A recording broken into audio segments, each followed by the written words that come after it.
इस वीडियो में हम एक सी प्रोग्राम को बनाने के लिए कौन कौन से विभिन्न स्टेप्स फॉलो करने होते हैं उसके बारे में देखेंगे। पहला स्टेप होता है प्रोग्राम को राइट करना, यानी प्रोग्राम को लिखना। जैसा कि मैंने बताया था कि प्रोग्राम को लिखने के लिए आप turbo C plus plus compiler का यूज़ करिए, डेव सी या किसी अन्य कंपाइलर का भी मान लो यूज़ करते हो आप, उनका यूज़ करिए। प्रोग्राम को लिखने के बाद उसे डॉट सी एक्सटेंशन मतलब प्रोग्राम के नाम या जो भी आप फाइल लिखते हो उसके नाम के बाद डॉट सी लिखाना ज़रूरी है, जिससे पता चलता है कि जो ये प्रोग्राम है वो सी भाषा में लिखा गया है। ठीक है, तो प्रोग्राम को आपने लिख लिया। उसके बाद प्रोग्राम में प्री प्रोसेस मैंने बताया है आपको कि जो भी आप हेडर सेक्शन के अंदर देते हो वहाँ पे जो चीज़ें होती हैं उनको रिकलेक्ट करना कंपाइल करने से पहले। उसके बाद हम कोड को कंपाइल करते हैं। जब आपका सी प्रोग्राम जो कि सोर्स कोड होता है उसे जब आप कंपाइल करते हो तो कंपाइलर उसे ऑब्जेक्ट कोड में कन्वर्ट करता है, पहला चीज़। दूसरा चीज़, अगर प्रोग्राम को कंपाइल करने में कोई एरर आता है तो कंपाइलर उसे प्रोग्राम के कंपाइल करने के बाद लास्ट में शो करता है कि इस लाइन पे ये एरर उत्पन्न है। इसके बाद लिंक एक प्रोसेस है जिसके माध्यम से हम ऑब्जेक्ट कोड को एग्जीक्यूटिव कोड में बदलने से पहले उसके सारे जितने भी, जैसे मान लो एक आपने प्रोग्राम लिखा उसके 4 सेक्शन है फंक्शंस के, तो उन सब को क्या करता है आपस में जोड़ने का काम करता है। उसके बाद जो लोड सेक्शन में क्या होता है, जो आपका प्रोग्राम होता है हार्ड डिस्क से उठा के उसे मेन मेमोरी में रखते हैं। ये आपको ऑपरेटिंग सिस्टम में पढ़ाया जाएगा कि जो भी प्रोग्राम एग्जीक्यूट होना होता है उसे मेन मेमोरी में रखते हैं। जैसे आपका मोबाइल फ़ोन में आपने देखा होगा 4 GB 6 GB रैम होता है और 32 GB 64 GB या 128 GB तक आपकी स्टोरेज होती है। तो जो आपका फ़ाइल होता है वो कहाँ पे होता है, स्टोरेज में होता है। लेकिन जब आप उसे रन कराते हो तो उसको स्टोरेज से उठा के कहाँ रखना पड़ता है, रैम में या मेन मेमोरी में। ठीक है, अगर आपकी मेन मेमोरी ज़्यादा है, जितनी ज़्यादा होगी आप उतने बड़े प्रोग्राम को एग्जीक्यूट करा सकते हो।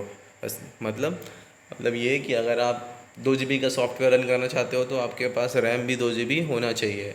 ये नहीं कि आपके पास केवल स्टोरेज अगर 8 GB है तो आपने 2 GB का सॉफ्टवेयर स्टोर तो कर लिया, लेकिन वो रन तभी होगा जब आपके पास 2 GB रैम होगा। उसके बाद फाइनली आपका प्रोग्राम जो है वो एग्जीक्यूट होता है। इस पूरे प्रोसेस को हम एक फ्लो डायग्राम की मदद से समझते हैं। जैसा मैंने आपको बताया था कि पहला सिंबल फ्लो चार्ट का क्या होगा, स्टार्ट होगा, स्टार्ट हुआ। उसके बाद हम क्या करते हैं, सोर्स कोड को एडिट करते हैं यानी लिखते हैं। ठीक है, लिखने के बाद इसमें कुछ चीज़ें स्किप है, जैसे मान लो प्री प्रोसेसिंग स्किप है, सीधे कंपाइल पे आते हैं। ठीक है, तो कंपाइल होगा, तो कंपाइल होने के बाद क्या होता है, एरर जनरेट होगा। तो अगर कंपाइल करने पे तो हमने यहाँ पे डिसीजन मेकिंग सिंबल का यूज़ किया। अगर कोई एरर जनरेट होता है तो क्या हो, वापस से प्रोग्राम को एडिट करिए, उसमें जो भी कमियां उनको दूर करिए। अगर नहीं तो आप क्या करिए, उनको लिंक करिए सारे पूरे प्रोग्राम को।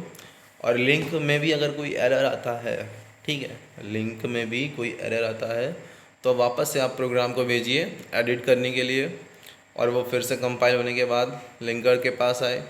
लिंक करने का काम कौन करता है, लिंकर करता है। अगर कोई एरर नहीं है तो प्रोग्राम रन होगा। ठीक है, रन होने का मतलब कि लोड हो जाएगा। इसमें इसके लोडर स्किप कर दिया गया है, काफ़ी स्टेप्स स्किप हैं। ये आपके बुक का है और मैं इसका एक डिटेल आपको दे दूंगा, वरना इसे समझना आसान होगा और एग्ज़ाम में लिखना कुछ बच्चों के लिए। फिर आपका प्रोग्राम रन होगा। अगर रन टाइम एरर्स कुछ आते हैं तो अगर आते हैं तो वापस से प्रोग्राम को हम एडिट करेंगे, उसमें जो भी कमियां होंगी उनको दूर करेंगे। नहीं तो आपका प्रोग्राम सक्सेसफुली एग्जीक्यूट हो जाएगा और ये प्रोसेस यहीं पर समाप्त हो जाएगा। ठीक है, स्टॉप।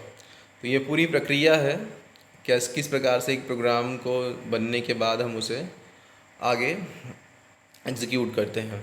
ठीक है, अब हम इसके बाद एक देख लेते हैं कि हमारा जो नेक्स्ट टॉपिक है वो है writing and executing first C program, यानी कि पहला सी प्रोग्राम लिखना और उसे एग्जीक्यूट करना। जैसा कि मैंने आपको बता ही दिया है लगभग कि किस प्रकार से सी प्रोग्राम को लिखते हैं। तो पहला सी प्रोग्राम को राइट करने के लिए यानी लिखने के लिए सी कंसोल को ओपन करके निम्नलिखित कोड को लिखिए। सी कंसोल कहाँ मिलेगा आपको, ये आपको मिलेगा कंपाइलर पे, चाहे टर्बो सी हो या डेव सी हो या कोड ब्लॉक हो या कोई अन्य। वहाँ पर आपको ये सी कंसोल मिलेगा। वहाँ पर आप ये प्रोग्राम जो कि यहाँ लिखा गया है इसे पूरा एज इट इज़ कॉपी करिए, टाइप करिए। टाइप करने के बाद उसे सेव करिए जिस भी नाम से, लेकिन उसका एक्सटेंशन डॉट सी होना चाहिए। सबसे पहले has include studio dot H, STDIO dot H, standard input output dot H का मतलब है ये हेडर फाइल है। फिर उसके बाद इंट मेन आपका मुख्य फंक्शन है, जहाँ से, या ऐसे कह सकते हो कि ये मेन गेट है जहाँ से सी प्रोग्राम का एग्जीक्यूशन स्टार्ट होता है। इसके अंदर प्रिंटफ एक फ़ंक्शन है जो कि प्री डिफाइंड फंक्शन है और ये STDIO डॉट एच फाइल के अंदर डिफाइन है। इसमें हमने लिखा हेलो स्टूडेंट, यानी जब ये प्रोग्राम एग्जीक्यूट होगा, रन होगा, तो हेलो स्टूडेंट कंसोल पर प्रिंट होगा। उसके बाद है रिटर्न ज़ीरो क्या होता है? एक प्रकार का रिटर्न स्टेटमेंट है जो ऑपरेटिंग सिस्टम को बताता है कि जो प्रोग्राम हम एग्जीक्यूट कर रहे थे वो सक्सेसफुली एग्जीक्यूट हो गया। अगर जीरो की जगह वैल्यू 1 होती है, मतलब हमने तो जीरो दिया, लेकिन अगर वैल्यू 1 आती है मतलब कि इसका प्रोग्राम हमारा सक्सेसफुली एग्जीक्यूट नहीं हुआ है।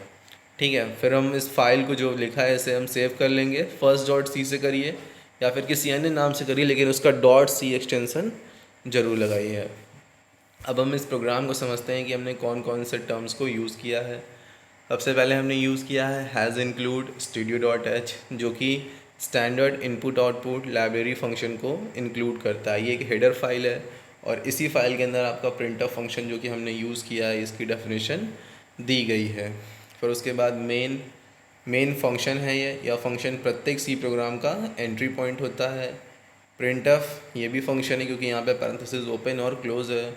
यह फंक्शन डेटा को कंसोल पर प्रिंट करने के लिए यूज़ किया जाता है।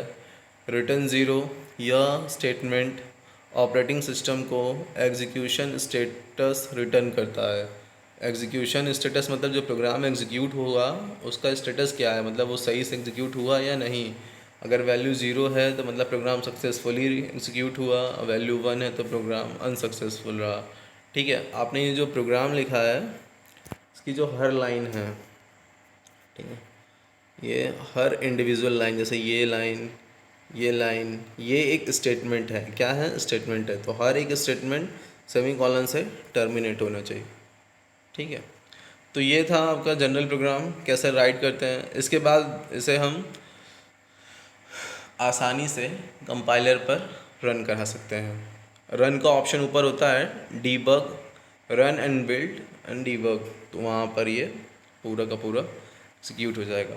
नेक्स्ट वीडियो में हम इनपुट आउटपुट और अगले टॉपिक्स के बारे में डिस्कस करेंगे।